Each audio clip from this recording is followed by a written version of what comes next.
দর্শক, নিউজ 24 ইন্টারন্যাশনালের শুক্রবারের সাপ্তাহিক আয়োজন অন্যরকম সংবাদে আপনাদের স্বাগত জানাচ্ছি। সঙ্গে আছি আমি সিরাজুম মুনিরা। বেলুনের বর্ণিল শোভাযাত্রা আর মনোমুগ্ধকর পারফরমেন্সের মধ্য দিয়ে সৌদি আরবে পর্দা উঠল বিনোদনের মহাযজ্ঞ রিয়াদ সিজন 2025-এর। দেশটির পর্যটন শিল্পকে চাঙ্গা করার পাশাপাশি অর্থনীতিতে নতুন মাত্রা যোগ করাই এই আয়োজনের লক্ষ্য। 5 মাসব্যাপী এ উৎসবে থাকছে জমকালো কনসার্ট, কমেডি শো আর বিশ্বের নানা দেশের আদলে সাজানো বুলিভার্ড ওয়ার্ল্ডের মতো আকর্ষণ। রিয়াদের আকাশ বাতাস এখন উৎসবের রঙে রঙিন। 10 অক্টোবর মেসিস প্যারেডের আদলে তৈরি বিশাল সব বেলুনের এক চোখ ধাঁধানো প্রদর্শনী দিয়ে যাত্রা শুরু হয়েছে এবারের রিয়াদ সিজনের। সৌদি আরবের অর্থনীতিতে নতুন হাওয়া লাগানোর এই প্রচেষ্টা চলবে আগামী বছরের মার্চ পর্যন্ত।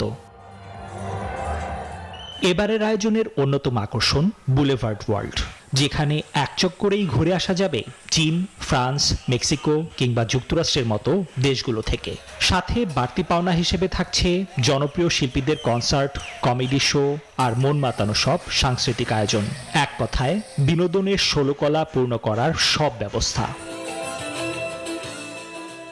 এই বিশাল আয়োজনে অংশ নিতে পেরে উচ্ছ্বসিত দেশ বিদেশের পর্যটকরাও, যেমনটা বলছিলেন ইংল্যান্ড থেকে আসা ট্যাবিথা ক্যাম্বেল।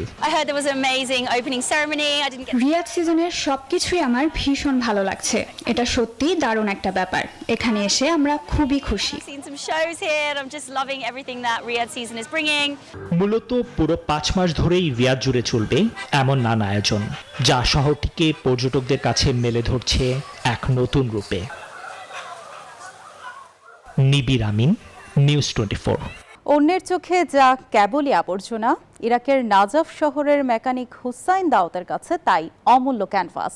গাড়ির বাতিল যন্ত্রাংশ দিয়ে তিনি গড়ে তুলেছেন অসাধারণ সব শিল্পকর্ম।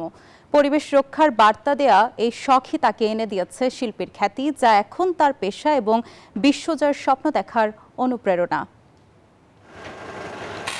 রাস্তার বুকে অকেজো হয়ে পড়ে থাকা গাড়ির যন্ত্রাংশ, পুরনো টায়ার আর মরিচা ধরা লোহা, এসবই শিল্পী হুসেন দাউদের মূল উপকরণ। তার সৃজনশীল হাতে পড়ে এই ফেলনা জিনিসগুলোই হয়ে উঠেছে এক একটি বিস্ময়কর ভাস্কর্য। আবর্জনাকে সম্পদের রূপ দেওয়ার এই জাদুতে মুগ্ধ এখন সবাই। শুরুটা ছিল কেবলই এক শখ, কিন্তু তার এই ব্যতিক্রমী শিল্পকর্মের চাহিদা বাড়তে থাকায় শখই এখন পরিণত হয়েছে পেশায়। দেশের গণ্ডি পেরিয়ে এখন দেশের বাইরে থেকেও তার কাজের জন্য ডাক আসছে।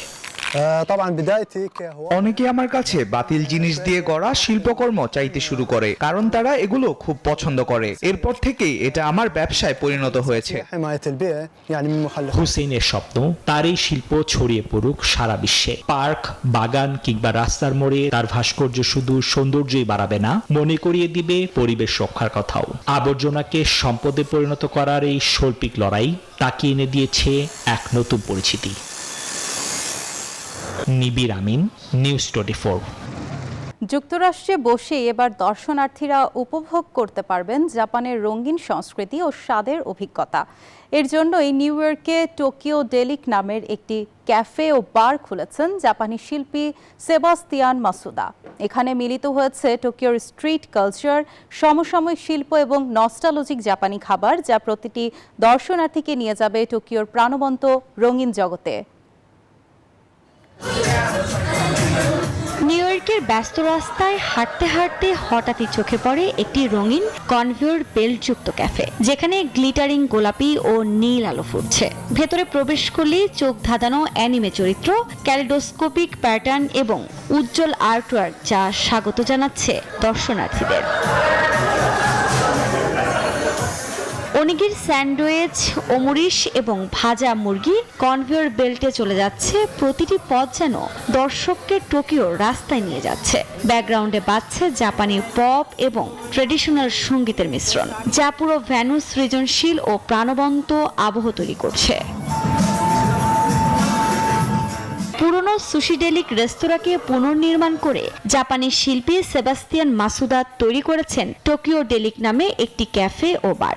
এখানে মিলিত হয়েছে টোকিওর স্ট্রিট কালচার, সমসাময়িক শিল্প ও জাপানি খাবার, যা প্রতিটি দর্শনার্থীকে নিয়ে যাবে টোকিওর প্রাণবন্ত রঙিন জগতে। 退屈な日常毎日こう মানুষ জাপানি সংস্কৃতিতে আগ্রহী, কিন্তু টোকিও অনেক দূরে। আমরা চাই তারা এখানে এসে সঙ্গীত, শিল্প, ফ্যাশন এবং অ্যানিমে অভিজ্ঞতা উপভোগ করুক। みたいのが出てくると思うんですが টোকিও রিলেকের কারণে নিউ ইয়র্কে বসে টোকিওর জাদু চোখে, কানে ও হৃদয়ে জীবন্ত হয়ে ওঠে বলে মত অনেকের। আফরিন মৌ, নিউজ 24। অস্ট্রেলিয়ার পশ্চিম উপকূলে অবস্থিত ক্রিসমাস দ্বীপে লক্ষ লক্ষ পরিযায়ী লাল কাঁকড়া সমুদ্রের দিকে যাত্রা শুরু হয়েছে। প্রতি বছরের মতো এবারও তারা তাদের বার্ষিক অভিবাসনের অংশ হিসেবে বনভূমি থেকে বেরিয়ে উপকূলের পথে রওনা দেয়। কাঁকড়া বেরিয়ে আসায় প্রকৃতির এই মনোমুগ্ধকর লাল যাত্রা প্রতি বছরই ক্রিসমাস দ্বীপকে রাঙিয়ে তোলে এক অনন্য সৌন্দর্যে। 10 কোটিরও বেশি লাল কাঁকড়ার এই প্রজাতি পশ্চিম অস্ট্রেলিয়ার উপকূলে অবস্থিত ক্রিসমাস দ্বীপের জন্য অনন্য এবং অস্ট্রেলিয়ান আইন দ্বারা বিশেষভাবে সুরক্ষিত। দ্বীপ জুড়ে প্রায় 20 কোটি লাল কাঁকড়ার বসবাস। এদের মধ্যে প্রায় 10 কোটি কাঁকড়া তাদের প্রজননের জন্য উপকূলে যাত্রা করে। প্রতি বছর কয়েকদিন ব্যাপী এই অভিবাসনে কাঁকড়াগুলি সমুদ্রের দিকে যাত্রা করে সঙ্গমের জন্য। এরপর স্ত্রী কাঁকড়ারা ডিম পাড়ার উদ্দেশ্যে সমুদ্রের ধারে গর্তে আশ্রয় নেয়, আর পুরুষ কাঁকড়ারা ফিরে যায় অভ্যন্তরীণ বনে। প্রতিটি স্ত্রী কাঁকড়ার প্রায় 1 লক্ষ পর্যন্ত ডিম দিতে পারে, যা পরবর্তীতে সমুদ্রেই ফোটে। দ্বীপের মাত্র 1200 বাসিন্দা এই সময়ে কাঁকড়াদের রক্ষা ও চলাচলে সহায়তা করে। কেউ ব্যবহার করেন পাতা ব্লোয়ার, কেউ বা বাগানের রেক। দিনের মাঝামাঝি সময়ে যখন গরম এবং রোদ থাকে, তারা কেবল ছায়া খুঁজতে থাকে। তারা একরকম দলবদ্ধভাবে বেরিয়ে আসে এবং মূলত ধীরে ধীরে প্রাকৃতিক দৃশ্য, রাস্তা, বাগানের মধ্যে দিয়ে উপকূলে চলে যায়। অনেকে হয়তো এগুলোকে উপদ্রব ভাবেন, কিন্তু আমাদের কাছে ওরা ওই দ্বীপের প্রাণ। প্রকৃতির এই মহোৎসব শুধু দ্বীপের সৌন্দর্যই বাড়ায় না, বরং মনে করিয়ে দেয় মানুষ ও প্রাণীকুলের সহাবস্থানের এক অনন্য উদাহরণ ক্রিসমাস দ্বীপের লাল কাঁকড়ার এই যাত্রা। চন্দ্রানী চন্দ্রা, নিউজ 24। পোল্যান্ডের ওয়ারশোতে অনুষ্ঠিত হয়ে গেল বার্ষিক সবচেয়ে ভারী কুমড়ো প্রতিযোগিতা। এবারের আসর মাতিয়েছে ক্লেমেন্টাইনা নামের 546 কেজির এক কুমড়ো, যা ভেঙে দিয়েছে দেশটির জাতীয় রেকর্ড। প্রায় 400 কিলোমিটার পথ পাড়ি দিয়ে প্রতিযোগিতায় অংশ নিয়ে $1000 পুরস্কার জিতেছেন এর মালিক। জানিয়েছেন এই বিশাল কুমড়ো ফলানোর পেছনের রহস্য। প্রতিযোগিতার মঞ্চে তাকে দেখে সবার চোখ তো চড়ক গাছ। নাম তার ক্লেমেন্টাইনা, ওজন পাক্কা 546 কেজি। ওয়ারশোর সবচেয়ে ভারী কুমড়োর প্রতিযোগিতায় সেরার মুকুট জেতার পাশাপাশি গড়েছে পোল্যান্ডের জাতীয় রেকর্ডও। এর মালিক কৃষক প্রেমিসোয়াভ গ্রুচালা প্রায় 400 কিলোমিটার পথ পাড়ি দিয়ে জিতেছেন $1000 পুরস্কার। তার এমন সাফল্যের রহস্যটা কিন্তু বেশ সহজ। ভালো বীজ, খুব ভালো মাটি আর ভাগ্য। তবে এই রেকর্ড কুমড়োটি কিন্তু খাবার টেবিলে যাচ্ছে না। ক্লেমেন্টাইনা ওয়ারশোর বাগানেই শোভাবর্ধন করবে। হয়তো কোনো খরগোশ তার স্বাদ নিতে পারে, তবে আপাতত সে শুধুই একজন সেলিব্রিটি। Desk report, news 24। স্পেনের দক্ষিণাঞ্চলে দাড়িওয়ালা শকুনের একটি পরিত্যক্ত বাসা থেকে 650 বছরেরও বেশি পুরনো একটি জুতো খুঁজে পেয়েছেন বিজ্ঞানীরা। শুধু জুতোই নয়, পাওয়া গেছে ভেড়ার চামড়ার টুকরো, প্রাচীন গুলতি আর ঝুড়ির অংশবিশেষও। গবেষকদের মতে এই জিনিসগুলো মধ্যযুগের মানুষের জীবনযাত্রা আর শিকারের পদ্ধতি সম্পর্কে অনেক নতুন তথ্য দেবে। পাশাপাশি বাসা থেকে পাওয়া ডিমের খোসা পরীক্ষা করে বিজ্ঞানীরা জানার চেষ্টা করছেন কেন এই প্রজাতির শকুন ওই এলাকা থেকে বিলুপ্ত হয়ে গিয়েছিল।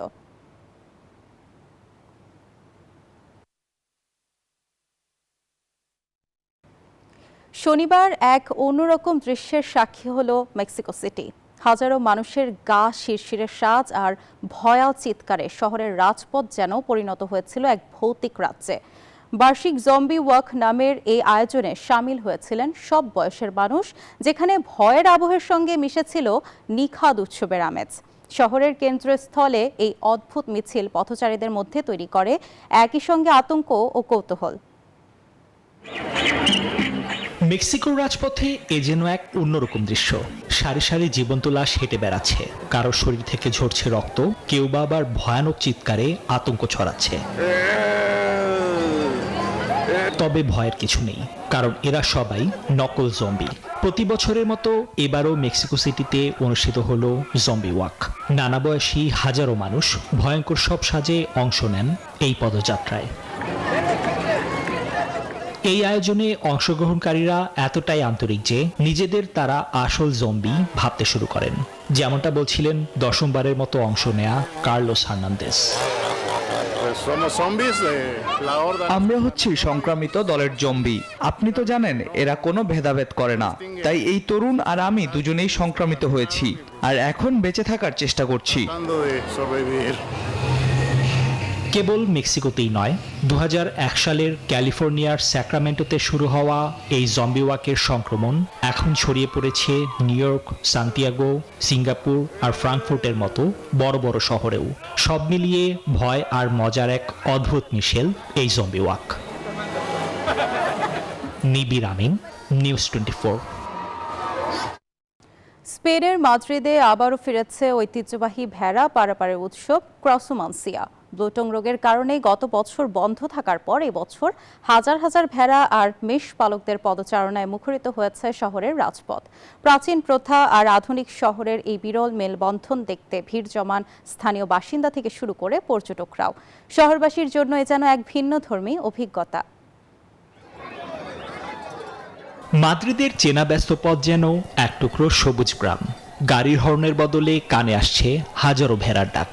কংক্রিটের রাস্তায় পশমের এই নরম স্রোত মুহূর্তেই মন ভালো করে দিচ্ছে শহরবাসীর। শতবর্ষী ত্রাসুমানসিয়া উৎসবকে ঘিরে এক অন্যরকম মাদ্রিদ। এই উৎসব কেবলই এক বর্ণিল শোভাযাত্রা নয়, বরং স্পেনের প্রাচীন ঐতিহ্যকে বাঁচিয়ে রাখার এক দারুণ প্রয়াস। এটি শহরকে মনে করিয়ে দেয় তার গ্রামীণ শেকড়ের কথা।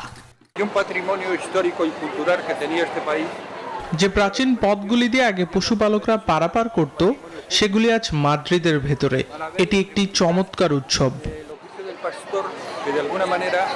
যান্ত্রিক জীবনে অভ্যস্ত মাদ্রিদবাসী একদিনের জন্য যেন ফিরে পান তার প্রাণ।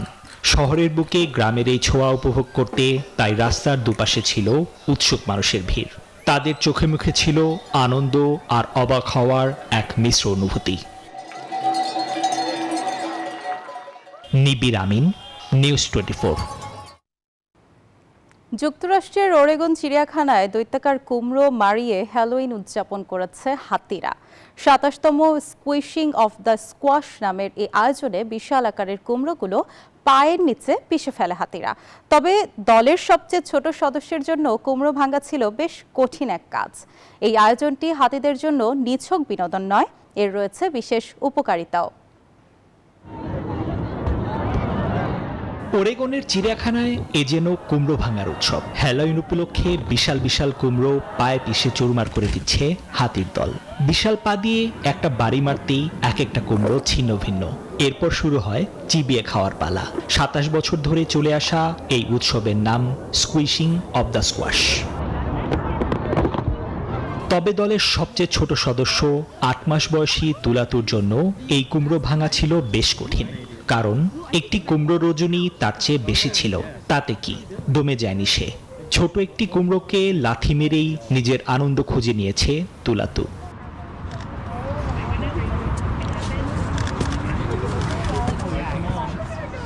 দেখতে যেমন মজার, কাজটাও তেমন কাজের। চিড়িয়াখানা কর্তৃপক্ষ বলছে 1999 সাল থেকে চলে আসা এই ঐতিহ্যটা হাতিদের জন্য একটা দারুণ ব্যায়াম। এতে তাদের শরীর আর মন দুই থাকে চাঙ্গা।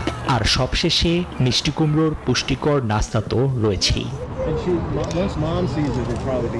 নিবির আমিন, নিউজ 24। এই ছিল নিউজ 24 অন্যরকম সংবাদের আয়োজনে। এতক্ষণ সঙ্গে থাকার জন্য ধন্যবাদ সবাইকে।